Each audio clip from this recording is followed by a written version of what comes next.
લક્ષ્ય ન્યૂઝ, એક નજર, એક લક્ષ્ય. પાટણમાં વન કવચનું લોકાર્પણ, 60,000 રોપાઓનું વાવેતર. પાટણમાં 77મા વન મહોત્સવની ઉજવણી અંતર્ગત પાટણ જિલ્લામાં એક પેડ માં કે નામ અભિયાન અંતર્ગત જિલ્લા કક્ષાના વન મહોત્સવ અને વન કવચ લોકાર્પણ કાર્યક્રમનું આયોજન કરવામાં આવ્યું હતું. જિલ્લા પ્રભારી મંત્રી અને રાજ્ય કક્ષાના મંત્રી શ્રી સ્વરૂપજી ઠાકોરના અધ્યક્ષસ્થાને યોજાયેલા કાર્યક્રમમાં સંડેર ખાતે તૈયાર કરાયેલા વન કવચની મુલાકાત તથા રણુજ ખાતે નવા વન કવચનું લોકાર્પણ કરવામાં આવ્યું હતું. સંડેર ખાતે વર્ષ 2024-25 દરમિયાન 4 હેક્ટર વિસ્તારમાં 85 પ્રજાતિના 40,000 રોપાનું વાવેતર કરી વન કવચ તૈયાર કરવામાં આવ્યું છે, જ્યારે રણુજ ખાતે 2 હેક્ટર વિસ્તારમાં 100 પ્રજાતિના 20,000 રોપાનું વાવેતર કરી નવું વન કવચનું નિર્માણ કરવામાં આવ્યું છે. રણુજ ખાતે મંત્રીશ્રીએ વન કવચની તકતીનું અનાવરણ કરી વૃક્ષારોપણ કર્યું હતું, તેમજ વૃક્ષ વિતરણ ગાડીને લીલી ઝંડી આપી પ્રસ્થાન કરાવ્યું હતું. આ પ્રસંગે મંત્રી શ્રી સ્વરૂપજી ઠાકોરે જણાવ્યું હતું કે રણુજ ખાતે 2 હેક્ટર વિસ્તારમાં 20,000થી વધુ વૃક્ષોનું વાવેતર કરીને વનકવચ તૈયાર કરવામાં આવી રહ્યું છે. આવા વનકવચથી શુદ્ધ ઓક્સિજન, સ્વચ્છ હવા અને સુંદર પર્યાવરણ ઉપલબ્ધ થશે. સંડેર ખાતે 3 વર્ષ અગાઉ કરવામાં આવેલા વૃક્ષારોપણના પરિણામે આજે ત્યાં ઘનઘોર જંગલ જેવું વાતાવરણ સર્જાયું છે અને પક્ષીઓ તથા જીવજંતુઓ માટે કુદરતી રહેઠાણ ઊભું થયું છે. તેમણે વધુમાં જણાવ્યું હતું કે રણુજ ખાતે પણ આગામી વર્ષોમાં મોટા પાયે વૃક્ષો મોટા થતાં ગાઢ હરિયાળીનું નિર્માણ થશે, જેના કારણે સ્થાનિક ખેડૂતો અને ગ્રામજનોને પર્યાવરણીય લાભ મળશે. ગામે ગામ વન કવચનું નિર્માણ થાય તે દિશામાં વન વિભાગ દ્વારા કામગીરી હાથ ધરવામાં આવી રહી છે.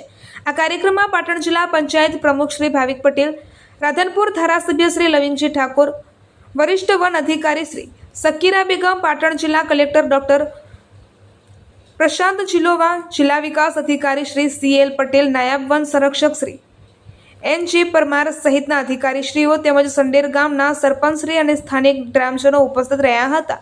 રિપોર્ટર પંકજ સાધુ, પાટણ. રણુજ ગામે વન કવચ 2 હેક્ટર જગ્યાની અંદર 20,000થી પણ વધારે વૃક્ષોનું આજે વાવેતર થઈ રહ્યું છે. જે અત્યારે જે મોદી સાહેબનું સૂત્ર છે, એક પેડ માં કે નામ, એ રીતે ગામે ગામ વન કવચ બનાવવામાં આવે અને વન કવચની અંદર જેટલા પણ વૃક્ષો વધારે વાવશું તો સ્વચ્છ હવા, ઉર્જા અને સ્વચ્છ વાતાવરણ બની રહેશે અને ઓક્સિજન પણ શુદ્ધ મળી રહેશે. એના માટે ગામે ગામ વન કવચ વન વિભાગ દ્વારા કરવામાં આવી રહ્યા છે. હું અભિનંદન પાઠવું છું વન વિભાગને કે ગામે ગામ જઈ અને ખૂબ સરસ સારી રીતે દરેક ઝાડ અત્યારે રોપવામાં આવી રહ્યા છે. લગભગ આ 2 હેક્ટરમાં 20,000 ઝાડવા આજે રોપાવાના છે અને ખૂબ જ સરસ વનકવચ બનવાનું છે. અમે બાજુના જ ગામમાં સંડેરમાં જોઈ આવ્યા, ત્યાં અગાઉ 3 વર્ષ પહેલાં એમને વૃક્ષો રોપ્યા હતા અને એ વૃક્ષો અત્યારે ઘનઘોર ઘટાની અંદર છવાઈ ગયા છે. ત્યાં પક્ષીઓનો પણ વાસ અને ત્યાં ઘણા બધા જીવજંતુઓનો પણ વાસ થઈ રહ્યો છે.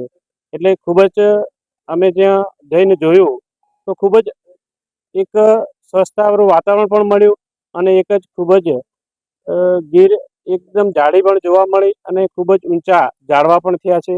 એ જ રીતે અહીં પણ 20,000 જ્યારે વૃક્ષો વવાતા હોય ત્યારે અહીં પણ વર્ષો જશે એટલે અહીં પણ ઘનઘોર ઘટા જેવા ઝાડ થઈ જશે અને આજુબાજુ ખેડૂતોને પણ લાભ થશે. અને અહીં જે પતંગિયા આવશે, જીવજંતુ આવશે, જે પક્ષીઓ આવશે, એનો પણ અહીં વાસો થશે અને ખૂબ જ સરસ આજુબાજુ લોકોને વાતાવરણ પણ સારું મળી રહેશે. એટલે ખૂબ જ સરસ કાર્ય થઈ રહ્યું છે. તમામને હું વન વિભાગને અભિનંદન આપું છું કે સારી કામગીરી કરી રહ્યા છે અને આ કામગીરીથી આજુબાજુ લોકોને પણ સ્વચ્છ હવા, સ્વચ્છ વાતાવરણ અને